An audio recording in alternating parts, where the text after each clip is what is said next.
Ada sebuah fakta mengejutkan dari Harvard Business Review tahun 2019 mengenai 100 daftar CEO berkinerja terbaik. Menurut survei tahunan tersebut, selama 3 tahun berturut-turut, CEO dengan gelar insinyur lebih banyak daripada CEO yang bergelar MBA. Lebih tepatnya, 34 dari 100 CEO bergelar insinyur, sementara itu hanya 32 CEO bergelar MBA. Yang uniknya lagi adalah 10 teratas CEO yang bergelar insinyur tersebut tidak memiliki gelar MBA sama sekali. Mengapa bisa demikian? Apa yang membuat para insinyur ini berbeda? Apakah karena faktor pendidikan atau ada faktor lain? Yuk mari kita bahas jawabannya di video berikut ini.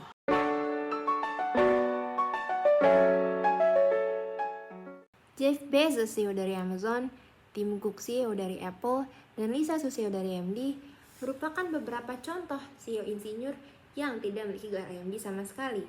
Lalu, apa sih yang membuat insinyur spesial sehingga mereka bisa menjadi CEO yang terbaik?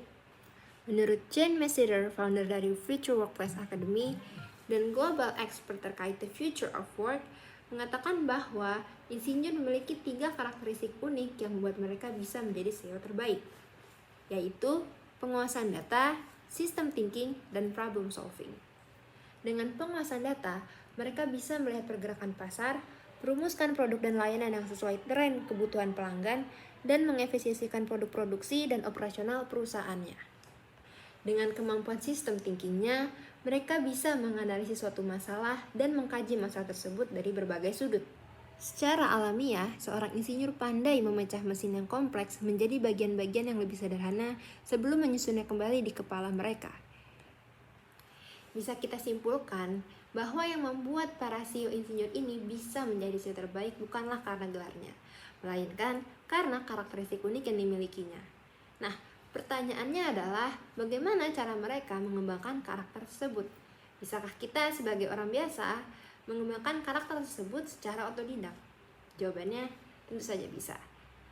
Banyak yang tak menyadari bahwa setiap orang terlahir dengan karakter uniknya masing-masing. Hal inilah yang disebut dengan karakter bawaan. Bagi orang-orang yang memiliki karakter bawaan seperti para CEO ini, mereka tidak perlu melakukan apapun untuk mendapatkan atau melatih kemampuan mereka, karena itu hanyalah cara mereka melihat dunia apa adanya. Hal ini juga bukan satu hal yang acak atau timbul secara tiba-tiba, karena pada dasarnya sifat manusia dapat diprediksi dan diklasifikasikan berdasarkan fungsi kognitif yang dimilikinya. Dan teori ini disebut sebagai teori MBTI. Teori ini digagas oleh seorang psikolog asal Swiss bernama Carl Jung. Ia berpendapat bahwa sebagian besar masalah yang terjadi adalah karena disebabkan kegagalan manusia dalam memahami perbedaan satu sama lain. Hingga akhirnya teori ini dikembangkan lagi oleh Catherine Briggs dan Isabel Myers, yang akhirnya disebut sebagai teori Myers-Briggs Type Indicator atau disingkat sebagai MBTI. Secara garis besar, teori ini menjelaskan bahwa manusia dilahirkan dengan posisi predis genetik yang terdiri atas 4 dari 8 fungsi kognitif, yaitu extrovert, introvert, sensing dan intuition, thinking dan feeling, dan yang terakhir, judging dan perceiving. Lalu, apa sebenarnya hubungan ini semua dengan para CEO insinyur tersebut? Jika kita perhatikan, karakteristik unik yang dimiliki oleh para CEO insinyur ini sebenarnya sesuai dengan teori MBTI, yang mana orang yang memiliki kemampuan yang baik terhadap penguasaan data, sistem thinking, dan problem solving merupakan ciri-ciri orang yang bertipe NT, yaitu intuisi dan thinking. Para insinyur ini masuk ke dalam tipe INTP, ENTP, INTJ, dan ENTJ, yang mana keempat tipe ini disebut juga sebagai tipe analis. Sebab penelitian pada tahun 2013 mengenai hubungan antara tipe MBTI seorang manajer proyek terhadap tingkat kesuksesan proyeknya menunjukkan hasil yang serupa. Tipe terbanyak adalah tipe NTJ, ISTJ, dan ENTJ. Namun, jika diakumulasi secara keseluruhan, yang terbanyak adalah tipe NT atau yang sebelumnya kita sebut sebagai analis. Hal ini dapat terjadi karena pencampuran sifat intuitif dan thinking yang membuat mereka dapat hidup dalam ambiguitas dan mampu melakukan analisis penuh tanpa ada arahan yang eksplisit serta dengan data yang terbatas. Sebagai perbandingan, tipe NT pada penelitian ini mendominasi sebanyak 43,1% populasi secara keseluruhan. Yang uniknya, di seluruh dunia tipe ini menjadi tipe yang paling sedikit dibanding tipe yang lain, yaitu hanya sebanyak 10,4% dari populasi. Diikuti oleh ST sebanyak 37,7% dengan jumlah populasi dunia 30%. Tipe NF sebanyak 12,7% dengan populasi dunia sebanyak 16,4%. Dan terakhir SF yang hanya sebanyak 6,9%, sedangkan di seluruh dunia menjadi tipe terbanyak, yaitu 43,4%.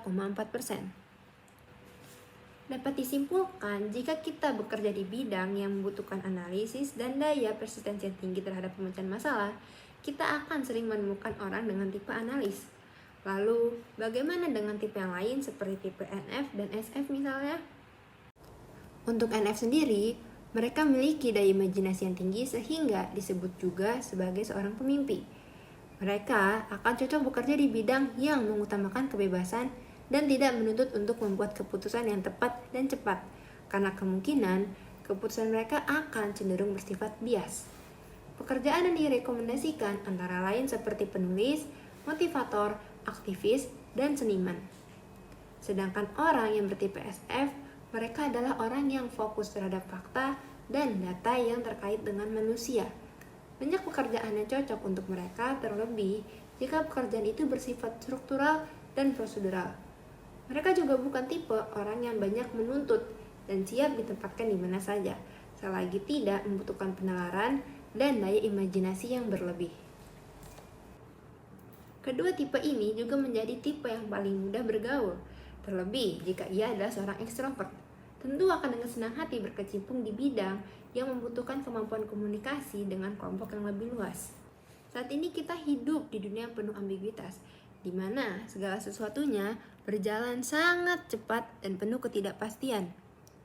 Maka dari itu penting untuk mengenal diri sendiri lebih baik, agar tidak terjebak dalam tempat yang salah karena tidak menyadari potensi dan kelebihan yang dimiliki sehingga membuat potensi itu menjadi sia-sia. Dengan mempelajari MBTI, banyak manfaat yang dapat kita peroleh. Selain dapat mengenal diri sendiri lebih baik, kita dapat menghindari ketidakefisienan dalam pekerjaan. Seperti misalnya, pekerjaan di pemerintahan yang tidak memerlukan perhatian dan analisis yang mendalam. Untuk apa memilih seorang ahli pengamat? Potensi tersebut akan lebih berguna jika ditempatkan di bidang yang membutuhkan pemecahan masalah dan pengembangan inovasi. MBTI juga dapat digunakan untuk memaksimalkan sumber daya manusia, mempererat hubungan kerjasama, dan mendapatkan dukungan yang dibutuhkan. Sekian dari saya. Wassalamualaikum warahmatullahi wabarakatuh.